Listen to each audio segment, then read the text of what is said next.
Good afternoon, students. Today we will see next topic from your syllabus, trial balance. So ledger has already been explained, and ledger posting you have learned. I am going into trial balance so that you will keep practicing ledger, and you will also understand what is the function of ledger. So trial balance is being started, but ledger will also be revised in the next live class. So let's see what is trial balance. So trial balance is a statement prepared with the debit and credit balances of ledger accounts to test the arithmetical accuracy of the books. This is the most comprehensive definition of trial balance, which says it is a statement and it is prepared with the ledger balances, which we get after balancing all the ledgers in the books of accounts of a particular organization or a business enterprise to test the arithmetical accuracy of the books. While we make trial balance, only arithmetical accuracies of the what is the basis of preparing trial balance? That in double entry system, all the entries, all the transactions have always two aspects: debit and credit. So for the same amount, as you have seen in journal and in ledger also, that for the same transaction, entries are made in journal also in debit and credit with the same amount. Again, when the same journal is transferred to the respective ledger accounts, suppose in a simple journal entry, the posting is being done to two ledger accounts. So, one ledger account will have that entry in debit and another ledger will have for the same amount in the credit. Let's see by an example, like the entry is bank account debit to purchase. That purchases account debit to bank. So purchase has been made by issuing check. So purchases account debit to bank. Now it will affect two ledgers, that is purchases and bank. So according to the rule, we will debit the purchase account, that means ledger of purchase. We will write in debit side, and again in the credit of bank we will write the same amount by purchases. So if we drop the ledger balance from all the ledgers, we will see that same amount will be debited and same amount is credited every time, and that will result into the total of debit and total of credit of all the ledgers becoming same. So here we can check whether the entries have been made accurately in both debit and credit or not. If the debit and credit balance is not matching in trial balance, that means somewhere the double entry system was not followed. So in both the sides, the amount was not entered. So through this we can find any discrepancy. So many definitions are there, objectives are also there. You go through this. Let's see practically how a trial balance is made. So when we make journal entries, all the transactions occurring in the books of accounts will be entered in journal first, and then it will be posted to respective ledger accounts. So after posting into the respective ledger accounts, when at the end of the year or at the end of the month, if we are generally trial balance is prepared after the end of the year, but anytime it can be made, and in computerized system all the statements are made simultaneously as soon as journal is entered in the computerized environment or in the computerized system of accounting. So trial balance we can get at any time in computers. So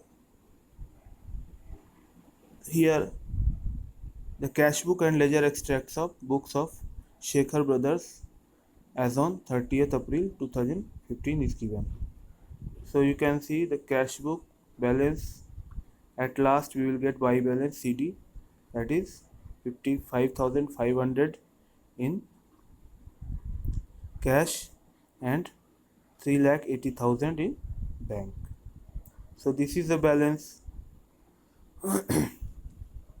Now capital account is there. In capital account we will see that 2 lakh is the balance. Now understand this, in cash book when we write buy balance CD, that means credit side was less than the debit side. So we will say that cash book has a debit balance, and as we know the nature of cash, that if cash is available then only it can be paid. So cash will always have debit balance, but bank overdraft may be taken or from bank loan may be taken. So at that time bank will have credit balance. But in this sum we see that both cash and bank are having debit balance. Again let's see capital. Here only one item is entered, that is buy cash on April 1. So on April 1st 2 lakh is entered. So we will get two balance CD in the debit side. That means capital account's credit balance is more than debit balance. So always having credit balance. Now purchases account, it is expense in nature, so we debit all the expense according to nominal account rule. So purchases account will have always debit balance. So 4,70,000 is the purchases account. Now here you can see that sundries has been transferred from credit purchases. That means purchases consist both cash and credit. So at the last day when we want to make the trial balance, the credit purchases have been transferred from purchase book to purchases account, because ledger is the final book through which we compare any other information. So purchases book is just a register memorandum, but purchases account is a ledger. So we seeing the ledgers we make the trial balance. So in sales account also you can see that sales is a source of income. So according to nominal account rule, from journal entry we will start crediting the sales account. That is why at last we will get that sales is having credit balance. Similarly, a person Dinesh, a personal account, he is the supplier of this organization. So how we make entry when we do credit purchases account debit to Dinesh. So Dinesh will be keep credited by purchases. So all the credit purchases will be entered in the credit of the account Dinesh. So Dinesh is our supplier, so he will always have a credit balance, and it will remain liability for us to pay him. That is why it is having credit balance. However, we are returning some purchases to him of 2,000, and again we are paying 4,10,000. Still, only the case that his balance may be nil here. That means all the money Dinesh was owing to us, we have refunded him. So zero balance may be there, but it cannot, Dinesh cannot have a debit balance as he is a creditor. He supplies us material. That is why Dinesh is having credit balance. Again, Gopal, to whom we make sales, he is a debtor. So sales will be entered in debit of Gopal, because every time we will do the entry Gopal account debit to sales. Again, he will pay to us maybe some amount, that is 4,50,000 here paid by him. Still, he has 80,000 in his, so he is having debit balance as he is a debtor.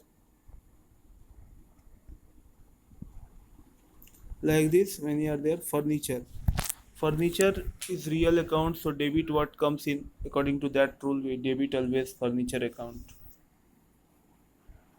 So furniture will have always a debit balance.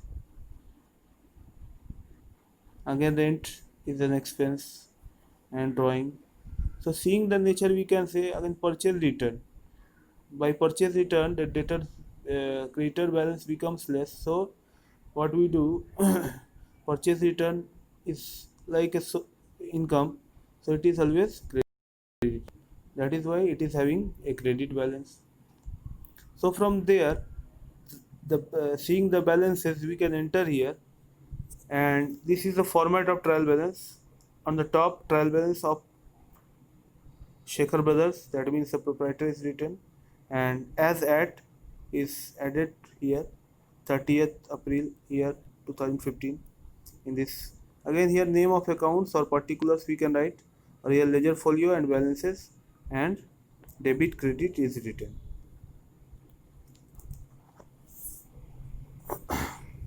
So we can see here the balance is totally matching of all the accounts, cash, bank, all. Now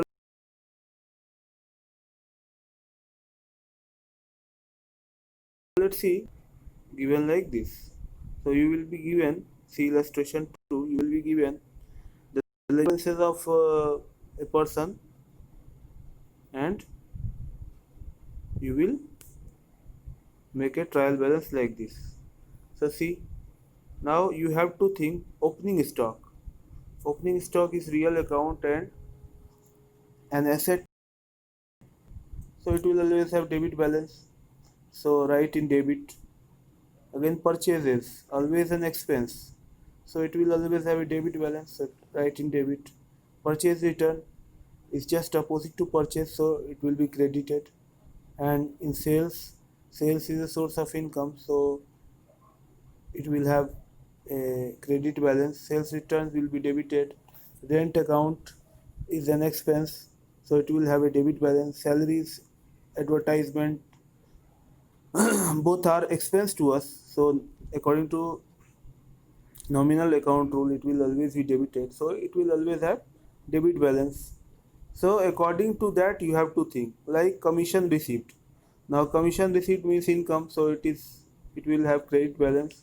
Discount credit, that means discount received, so discount received is an income, so it will be credited always, so it will have credit balance, we will write it in credit. Again, furniture, machinery, both are real accounts and asset, so asset will always have debit balance. Debtors, personal account, debtors means it has been debited several times, so it will always have debit balance. And creditors, as the name suggests, it will have credit balance. Again, bills receivable, the bills we are going to receive, that means it is a due on others, so it is like an asset, so it will always have a debit balance. Again, bills payable is a liability, because we need to pay them, so according to personal account rule, we need to pay, so it is always having credit balance. Again, cash in hand, asset, so it will always have debit balance. And bank overdraft is the due of bank on us, so it is a loan to us, so it is like liability, so created. Again, interest on overdraft. Interest on overdraft is an expense, so it will be debited. Capital is liability for the firm according to separate entity concept, so it will always have debit balance. Drawings is expense of the business, so it will be debited and it will be subtracted from capital, so it will always have a debit balance. Input CGST, input SGST, all these are expense, so it will always have debit balance. And output CGST and SGST is like income because money will come, so it will always have credit balance. Now we will write this like this one in this format. I'm sending you this PDF, you can understand. Illustration 3 is drawn, see this, and everywhere the same thing is done.